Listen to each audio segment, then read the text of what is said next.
दोस्तों, मैं आपका दोस्त आशीष कुमार और इस वीडियो में हम लोग बात करेंगे पाइवट टेबल में ग्रुपिंग कैसे की जाती है। तो सबसे पहले देख लेते हैं ग्रुपिंग होता क्या है। जैसे कि मेरे पास ये जो डेटा है, ये डेट्स हैं सारी की सारी कि कौन सी डेट में कितनी सेल हुई है। इस तरह का अगर डेटा है आपके पास और आपको लाइक एग्जाम्पल इस तरह की रिपोर्ट बनानी है, जैसे यहाँ पे मैंने एक एग्जाम्पल बना के रखा हुआ है। यहाँ पे ईयर लगे हुए हैं, यहाँ पे मंथ लगे हुए हैं। सॉरी, यहाँ पे मैं मंथ कर दे रहा हूँ, MONTH मंथ्स। यहाँ पे मंथ होगा और यहाँ पे उसकी सेल होगी। ठीक है, तो हम इसको पाइवट टेबल के थ्रू कैसे निकालेंगे कि हमें कैसे पता चलेगा कि ये कौन सी ईयर का कौन सा मंथ है और उसमें कितनी सेल हुई है। ठीक है, तो वैसे तो आजकल पाइवट टेबल बहुत ही एडवांस हो गई। 2016 के बाद जितने भी वर्जन है एक्सेल के, वो सारे के सारे एडवांस हैं। उससे पहले के जो भी वर्जन थे, 2007 था, 3 थे, उन एक्सेल्स में जो पाइवट टेबल आती थी उनमें ग्रुपिंग आपको मैनुअल करना होती थी। अब तो ऑटोमेटिकली हो जाता है, बट मैं ये आपको इसीलिए बता रहा हूँ कि इसमें आपको कुछ अगर चेंजेस करना हो तो आप ग्रुपिंग को कैसे अनग्रुप और कैसे आप अपने अकॉर्डिंग ग्रुपिंग करेंगे। तो अभी हम देख लेते हैं। हमारे पास यहाँ पे सिर्फ डेट्स दी हुई हैं और यहाँ पे सेल दिया हुआ है। हमको इस तरह का एक टेबल बनाना है जिसमें मुझे ईयर अलग दिखे, मंथ अलग दिखे और उसकी सेल अलग दिखे। तो मैं क्या करूँगा, यहाँ पे पाइवट टेबल डेटा सिलेक्ट कर सकता हूँ या फिर बिना डेटा सिलेक्ट किए भी हुए भी पाइवट टेबल क्रिएट कर सकता हूँ। इंसर्ट में जाके पाइवट टेबल क्रिएट करूँगा। यहाँ पे pivot table range automatically select हो जाती है। ये मैं पहले भी अपनी सारी वीडियो में बता चुका हूँ, इससे पहले जितने पाइवट टेबल के मेरी वीडियो रहे हैं। और यहाँ पे आपको दो ऑप्शन देता है पाइवट टेबल। न्यू वर्कशीट पे आप पाइवट टेबल क्रिएट करना चाहते हो या फिर आप जिस वर्कशीट पे आपका डेटा है, यानी कि जिस वर्कशीट पे अभी आप हैं, एग्जिस्टिंग जो वर्कशीट है उस पर आप पाइवट टेबल क्रिएट करना चाहते हो। तो अभी हम यहीं पे करेंगे। इसकी लोकेशन हम देंगे कि कौन से सेल पे आपको पाइवट टेबल सिलेक्ट करनी है। तो मैं यहाँ पे कर ले रहा हूँ ताकि मुझे इसके बगल में दिख जाए कि हमने जो किया है वो ठीक हो रहा है या नहीं, है ना। ओके, हमने सिलेक्ट कर ली, पाइवट टेबल हो गई सिलेक्ट। यहाँ पे हमारे आ गए पाइवट टेबल के फील्ड्स ओपन हो गए। तो हम क्या करेंगे, सबसे पहले डेट को रखेंगे रो वाइज डेटा में।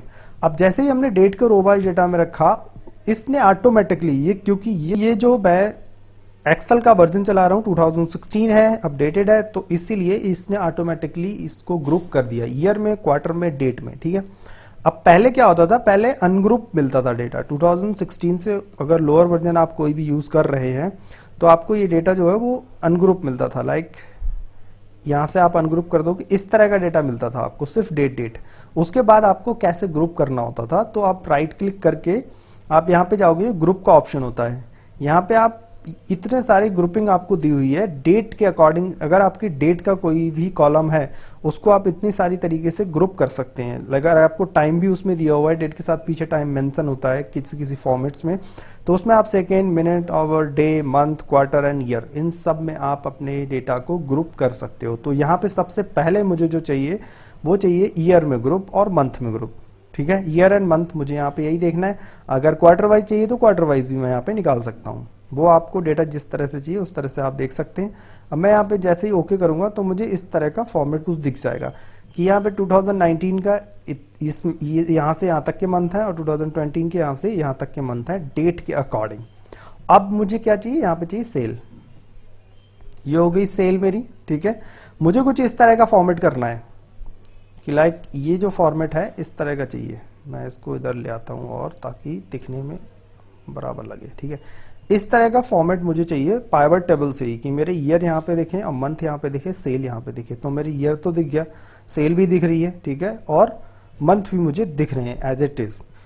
तो फिर इसके अलावा अब मैं क्या कर सकता हूँ, इसको और अच्छा फॉर्मेट बनाने के लिए राइट क्लिक करेंगे, पाइवट टेबल ऑप्शन में जाएंगे। पाइवट टेबल ऑप्शन में जाने के बाद डिस्प्ले में जाके इसका जो फॉर्मेट है उसको मैं चेंज कर दूंगा। इसका जो लेआउट है, सॉरी फॉर्मेट नहीं, सॉरी लेआउट जो इसका है इसको मैं चेंज कर दूंगा। इसका क्लासिक पाइवट टेबल लेआउट, इसको क्लिक करके ओके कर दूंगा तो क्लासिक मोड में आ जाएगी ये पाइवट टेबल। अब क्लासिक मोड में आ गई, यहाँ पे ऐसे दिखेगा, ईयर इधर आ गया, मंथ यहाँ पे आ गए और यहाँ पे आ गया आपका ओवरऑल जो सेल है वो। अब क्या इश्यू आ रहा है, यहाँ पे मुझे इस टेबल के बिल्कुल इस टेबल की जैसा बनाने के लिए यहाँ पे टोटल भी लगा हुआ है। तो अगर यहाँ से मैं टोटल हटाना चाहूँ तो सिंपली हटा सकता हूँ। लास्ट वीडियो में मैं आपको बता चुका हूँ, ग्रांड टोटल, सॉरी यहाँ से टोटल, डू नॉट शो सब टोटल्स, यहाँ से सब टोटल हटा दिए मैंने, यहाँ पे हो गया ओवरऑल। और ऊपर अगर ये जो मेरे हेडर्स हैं इनका नाम अगर मुझे चेंज करना है एनालाइज में जाना है। एनालाइज में जाने के बाद मुझे यहाँ पे जैसे डेट फील्ड सेटिंग दी हुआ है, फील्ड सेटिंग में जाना है। यहाँ पे मुझे डेट है तो यहाँ पे मैं मंथ कर सकता हूँ, मंथ्स।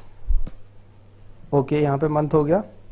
तो इस तरह से हमारी पाइवट टेबल बन जाती है एज इट इज, जैसी यहाँ पे थी उसी तरह से। इसमें और क्या बचता है, इसमें बचता है सिर्फ ये 2019 जो है, इसको मुझे ये इस तरह से पूरा इन सेल्स को मुझे मर्ज करना है। और इन सेल्स को मर्ज करने के लिए भी मैं राइट क्लिक करूंगा और पाइवट टेबल राइट क्लिक करूंगा। पाइवट टेबल ऑप्शन पे जाने के बाद मर्ज सेल सेंटर का ये ऑप्शन होता है, इसको आप चेक कर देंगे और यहाँ से मैं देख लूंगा, ये इस तरह से हो जाएगा। बाकी आप हेडर्स तो अपने चेंज कर सकते हैं, F2 करके कोई भी हेडर आप चेंज कर सकते हो। डबल हेडर आप नहीं लिख सकते, अगर सिंगल हेडर है तो आप उसको चेंज कर सकते हो। तो इस तरह से मैं अपने डेटा में ग्रुपिंग कर सकता हूँ। ये जो आपको ये बटन दिख रहा है, ग्रुपिंग का बटन, इसको भी आप हटा सकते हो।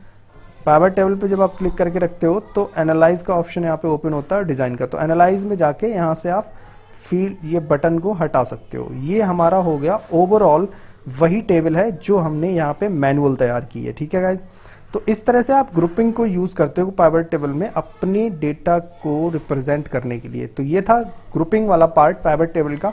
गाइज कमेंट करके बताएं वीडियो कैसी लगी, और अगर अच्छी लगी तो लाइक करें, शेयर करें अपने दोस्तों के साथ, और अगर आप हमारे चैनल पर नए हैं तो चैनल को सब्सक्राइब जरूर कर लें। मिलते हैं नेक्स्ट वीडियो में, बाय गाइज।